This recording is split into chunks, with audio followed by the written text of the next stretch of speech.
Buen día, mi nombre es Aida Arrieta, estudiante de Psicología de la Fundación Universitaria Sanitas. El día de hoy, en compañía de mis compañeras Lady Alejandra Godoy Sierra y Nicole Gómez Monroy, hablaremos sobre el concepto de discapacidad, su historia, los tipos de discapacidad y la legislación colombiana. Para iniciar, empezaremos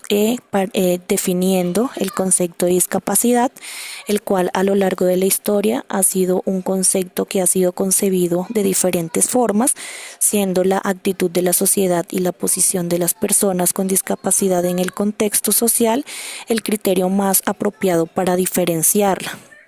La evolución del concepto de discapacidad por muchas décadas se vio inmerso en la ignorancia y marginación social, pero ha logrado un reconocimiento de la dignidad y los derechos de las personas con discapacidad como un ciudadano más.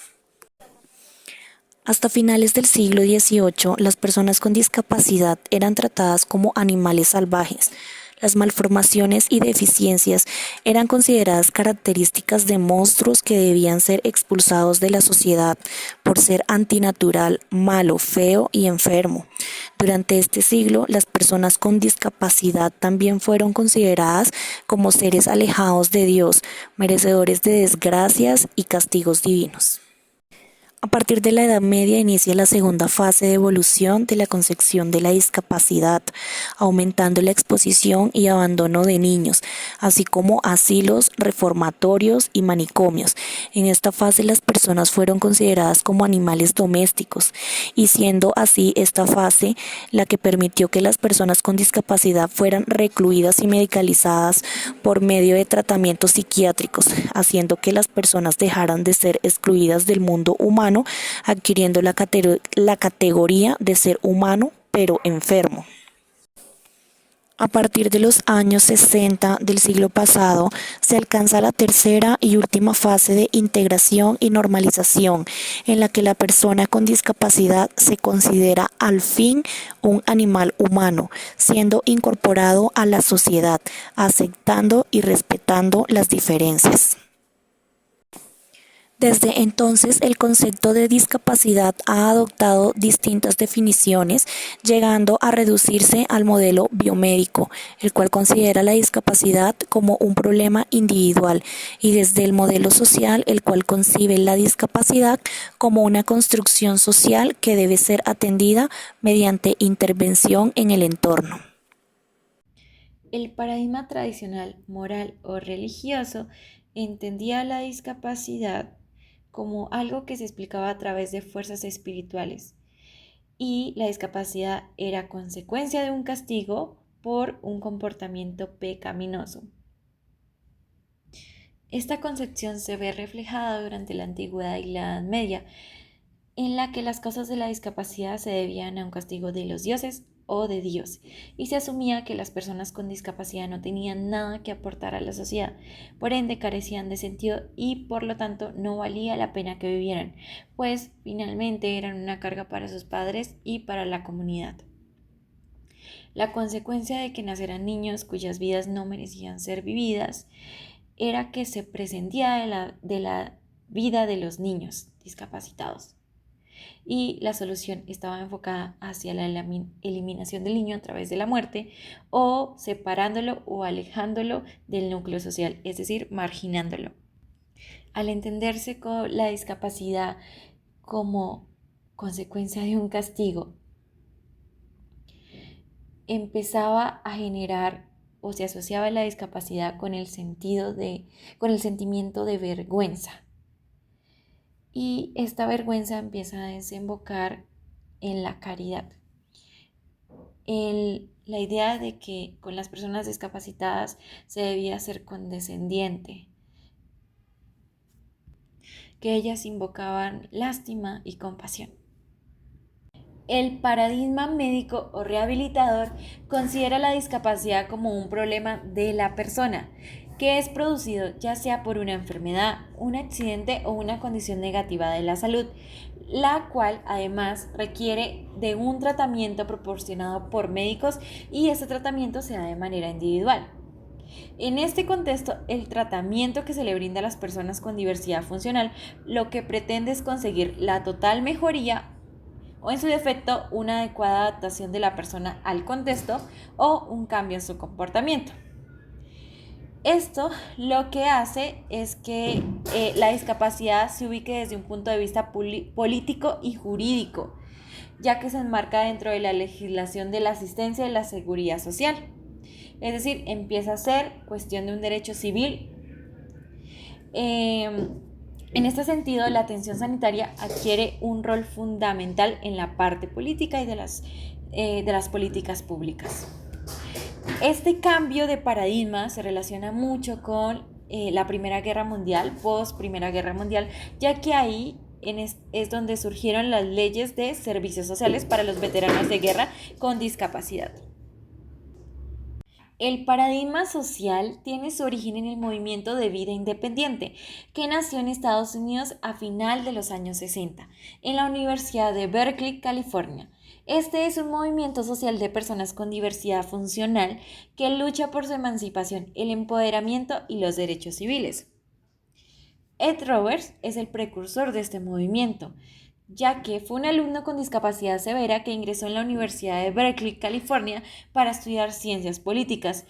y de esta manera derribó barreras arquitectónicas y sociales. Roberts abrió el camino a otros discapacitados que fueron organizándose para ingresar en la universidad y vivir en el campus universitario, es decir, empezaban a estar plenamente insertos en el mundo estudiantil. Roberts dice que, al igual que el movimiento feminista, el cual intenta reivindicarse socialmente, rechazaba terminantemente que se les definiera por sus características físicas. Por eso, él se dedicó a difundir la idea de que la independencia no estaba dada por la capacidad de ser autónomo en los quehaceres cotidianos, sino por la de dirigir el destino de su propia vida. Fue así como Para seguir, mostraremos las categorías de la discapacidad. Esto basado en la información de la sección tomada por la resolución 1239 de 2022 expedida por el Ministerio de Salud, con lo que estableció en la normatividad nacional permite determinar cuáles son los tipos de discapacidad que se encuentran en la actualidad. Como primer caso tenemos la discapacidad visual, que es una categoría que incluye a las personas que presentan deficiencias para percibir la luz, la forma, el tamaño y el color de los objetos. Este incluye a personas ciegas y a personas con baja visión. Estas personas presentan diferentes grados de dificultad en la ejecución de actividades, ya sea el juego personal, y para su participación requieren contextos accesibles en los que cuenten con señales informativas, orientadoras y de prevención para las situaciones de riesgo que se puedan llegar a presentar. Como siguiente, tenemos la discapacidad psicosocial, que resulta de la interacción entre personas con deficiencias que tengan alteraciones en el pensamiento, percepciones, emociones, sentimientos, comportamientos y relaciones, entre otros, y la dificultad entre las barreras del entorno que evitan su participación plena y efectiva dentro de la sociedad. Este necesita protección y participación en actividades personales que requieran apoyo para que la otra persona pueda ejercer en su naturaleza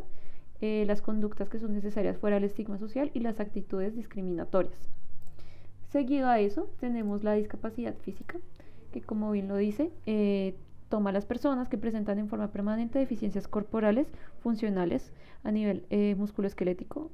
tegumentario y neurológico, o ya sea de origen congénito o adquirido.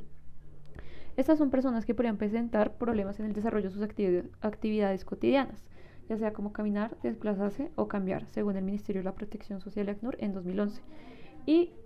puesto que sucede esto, para aumentar su grado de independencia, estas personas necesitan en algunos casos ayuda de otras personas o productos de apoyo, ya sean como prótesis, brazos artificiales, sillas de ruedas, bastones, caminadores, entre otros. Después de esto, tenemos la discapacidad múltiple, que, como su nombre lo indica, son presencias de dos o más deficiencias asociadas. Se entendería que las particularidades de esta discapacidad están dadas por la sumatoria de los diferentes tipos de deficiencia, pero realmente se refiere a la interacción que se presenta entre ellos,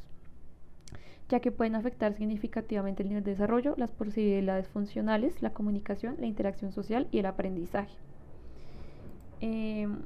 Después de esto tenemos la discapacidad por sordoceguera, en la que se habla de una discapacidad única, ya que resulta de la combinación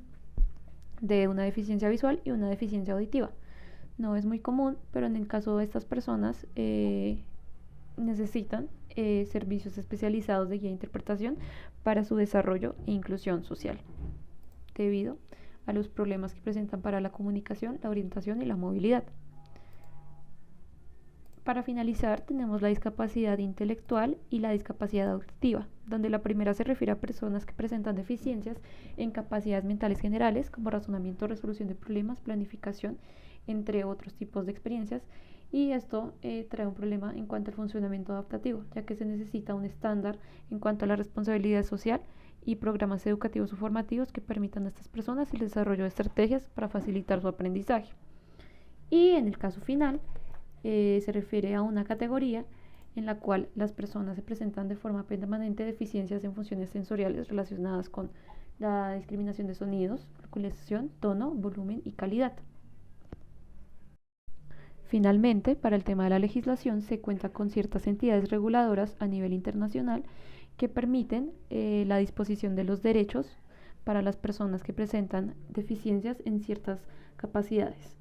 Dentro de esto se encuentra la Organización de las Naciones Unidas, la Red Latinoamericana de Organizaciones No Gubernamentales de Personas con Discapacidad y sus familias, READIS, la Federación Iberoamericana en Síndrome de Down y la Red Regional por la Educación Inclusiva de Latinoamérica.